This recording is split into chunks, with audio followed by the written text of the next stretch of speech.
Do you have any idea how to move files to SD cards on Android? Okay, the following useful tips might help you a lot. Tip 1. Transfer Android files to SD card via Gallery app. Gallery apps in some Android devices let you make files transfer to an SD card on Android. All albums that keep on the SD card are manifested by a small SD sign at the bottom left corner of the album. Tip 2. Transfer files from Android to SD card with Files by Google. As a file management tool designed by Google, Files by Google allows you to remove junk to free up space on Android, share files between phones, and make Android SD transfers from internal storage. Tip 3. Move files on Android to SD card with My Files or File Manager. Android phone's File Manager, such as Samsung's My Files, accumulates various data types, including photos, videos, apps,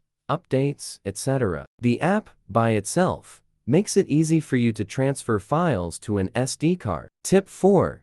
Transfer files to SD card from Android with PhoneMaster. Don't want to move photos and videos from Android to an SD card manually? Try PhoneMaster. This smart app lets you automatically transfer media files to the card from internal storage with one tap. Tip 5. Move apps to SD card from Android. There are various apps that are readily accessible from Play Store. Devices like Samsung Galaxy S20, S10, S9 are a few gadgets, allowing you to move app files from the phone to the SD card. But note that after the migration, some apps won't be available. Tip 6. Transfer contacts to SD card from Android. Many folks would like to back up Android contacts to Google, which can be reliable and easily accessible. Also, it's not a bad idea to make the phone to SD card transfers for contacts.